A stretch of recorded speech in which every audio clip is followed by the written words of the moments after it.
it's all about money eh. Kaya mo ko gusto. So, nakatry na ba mo nga usaon ninyo o ipon ng kwarta dili mo lago? Or nakatry na ba mo nga hindi mo abot kwarta ni mo ninyo igasto dayon or magasto dayon sa yung ani sa 5,000 mawala ra sa inyong kamot at pinakalit? Or nakatry na ba mo nga sige panarbaho, sige trabaho, abin ninyo nga ang ganing pagpanarbaho makakuan mo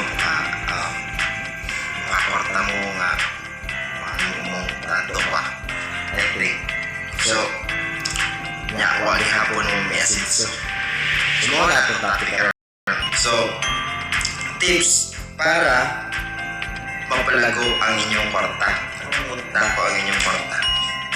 So ang unang buhaton nimo para mo dapo ang inyong kwarta is change your mindset.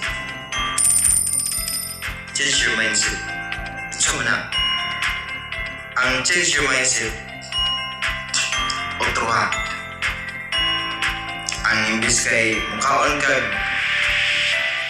pagkaon nga worth 200 pesos imbis kay mukhaon ka sa Jollibee kaon na lang ka sa inyo palit na lang mga 50 ang pagkaon para sa iyong usara ba kaya di ba ang Jollibee is almost 200 pesos na siguro no so para makasave ka kwarta kaon na lang ka ganito sa or change your mindset niya ka nang ang tanaw ni mo sa usa ka butang inig-abot ni mo sa ligunit ni mo sa imong kwarta ayaw na nga asa ni na ko gasto unahan na ug unsaon nimo ni pagpalago ug unsaon nimo pagpadaghan ug asa nimo angay ibutang para mo dako di kay inigunit nimo sa kwarta palit ka dayon mga branding nga mga sinina palit ka dayon og mga mahalin nga mga gamit or mo ato ka dayon sa baybay palit kag milk tea yan. So ang unahon ninyo kuan first thing ang bahaton nimo is change your mindset. Ikadua, save money and practice delayed gratification. Kung siya man ang practice delayed gratification, unas na lang ito para save money. Hindi mo kadawat ka ang kwarta, save, di ba? Dili kay may gasto tayo para sa pag-iwan ganina sa change your mindset. So, nagdawat mo sa kwarta, save ka dayon na. Nag-save ni mo. Save. Ayaw ko na asa nga nagdawat mo sa kwarta, nakitrabaho, at least nakitrabaho, nagdawat sa kwarta, pwede lang kagdi man na manarbaho ugma, kaya nakadawat pa ang kwarta. Ayaw, bisag single ka, o na nakay o bisag single ka, kasagarang bahaton, nagdawat sa sweldo, mag-inom, magtagay, nagdawat sa sweldo, nga ito sa kuwan, nga ito sa merk, ang to, di ba, mga bahaton, maka-estudyante ka, makadawat ka sa allowance, yes na, nakoy pang Jollibee ugma, yes na, nakoy pang Merke ugma, yes na, nakoy pang Danmar ugma, o i-save sa mo, i-save di mo money, makadawat ka kwarta, i-save di mo. Yan, usa man ang practice delayed gratification. Ang practice delayed gratification, if naana kay money, you have to make it 30-day rule sa imong kwarta or sa imong gusto mo palito. Like example, naay cellphone nga Samsung siguro ana gusto ka mo palit. Then napa kay phone na magamit pa. Gusto ka na, kaya nakikwarta ka na daw palitan to. Afford kayo ito mo. Pero napa mo kay phone magamit mo na ninyo. So, pagtsagaan mo na yung phone. Ang imong pa na tawagan ng yung ana, ayos ang palitan to. Kay, napakay phone tawagan na practice delayed gratification. Ibig sabihin, ganahan ka mo palitan to, di isa lang. Kaya magunang-una sa kong angay pa kung palitan to. Diba? Kung palit ka ng pen shop nga shirt, indot kayo, pen shop nga dress, pen shop nga t-shirt. Kaya tanawon, imbis kailangan ka palitan na, ayaw sa paghuwat. Make a 30 days rule. Ni kuman sa 30 days rule, diha ka maggunahon-ahon. Palitan kaya di man po pwede nga pungan ni mo yung galingon, di ba na kay kwarta niya. Siguro, di mo po pwede nga pungan ni mo yung galingon nga mag-reward system ba, reward na yung mga galingon sa imong sige pa or being students, nagpugi ka sa imong academics, siguro dapat na ako makadawat ko yung nanay ng buwan kaya siyempre, rewarding yourself, di ba? So, dapat siguro na pero ayaw ka bintihan, dapat naigingon nga practice delayed gratification. So, kanang imbis kay ganahan ka na, isa lang kay napag-isip, na kay goals sa imong life, na kay gusto maabot nga, morning o nani, by next month, na napay mo nani nga amount. By next year, dapat mo nani na. So, dapat nakay mo na ng mga plan. Change your mindset. Kedua, save money and practice delayed gratification. And third is make another asset. What if? Why? Why make another asset? Lisod na ba na? Lisod na buhaton sa uban. For example, na kay work. Ang source of income ni mo is usara ang imong work.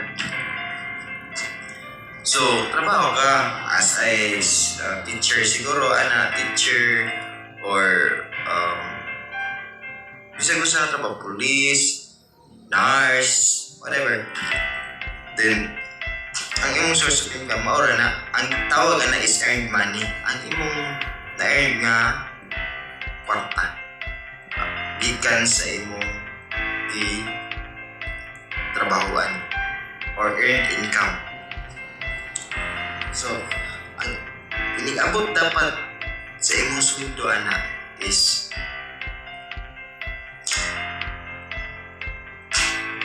magunahon na dapat ka kung saan mo paggamit sa imong kwarta o tarong para maka-make or another asset. What if teacher ka? Then, gusto ni mo nga nakailan income. So, mag-invest ka. Diba?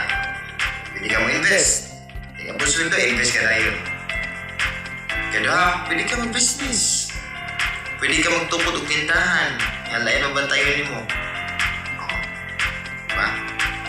Make another asset nga nga makapadugang sa imong net income. So, ika-apat. And the last one. So, pinakauna is change your mindset. Diba? Save money and practice delayed gratification. Ikatulo, make another asset. And ika-apat, suffer now and enjoy later. So, mga na akong ingon. Kanang upat katanan under na aning suffer now and enjoy later. Karon, ayaw sagsuot o ka ng mga aesthetic kay gasto man ha. Pamurma ka, gasto na. Mag-make-up ka, gasto na. Bapa naman kayo sa make-up. Gapa naman ka, believe in your natural beauty. Suffer now, enjoy later. Magtrabaho ka ron. Make another income. Kuhan ka. Magpundo ka kwarta. Save money. Practice delayed gratification. Dili sa kain. Isang buhato na nimo mga half of a year, or 1 year, 1.5 year, 2 years. Nay, dakong kabaguhan nimo may tabo. So, makita na nimo ang imong goal or dapat napakay goal dapat this year dapat inunaanin na mahitabo sa akong life. So kung makuha na nimo, kung mabuhat na nimo, suffer na and enjoy later, na kay business makatungkod ka, na nakalain na asset, na nakadaging asset, makontrol na nimo ang imong future sa imong kwarta. Kay Neoban, there are people nga they are working for the money. Iba ang mga apply ka trabaho, iba ang mga apply ka trabaho kay dako ni sweldo. Iba mo na pagpatod sa uban. Ayaw. For me, ayaw pang-apply og trabaho kay tungod dako sweldo. Pang-apply og trabaho nga kanang makatigo ka. Kanang ganahan ka, kanang lindot pa. Murag happy nimo, murag ganahan jud ka. Kaya kwarta ray mong di rason mong ganahan ka ng trabaho kay dakong sweldo, ayaw na lang. Dapat like ka, mahalaga may sweldo, basta makatigo ka. Kaya pwede na siya mo mga asset and make your own empire. Maura na. So, ako sa una, I just started 200 pesos in my own business. Karon, it's already 40,000 kapen and counting. This year, 2023, 2021, 200 pesos, now 40,000 na. Karon 2023. So that's all and thank you. Salamat sa pagpaminaw ninyo. Hope na makatigo mo sa akong tips para mapalagaw ang inyong kwarta o inyong kagalingon. Thank you and good luck.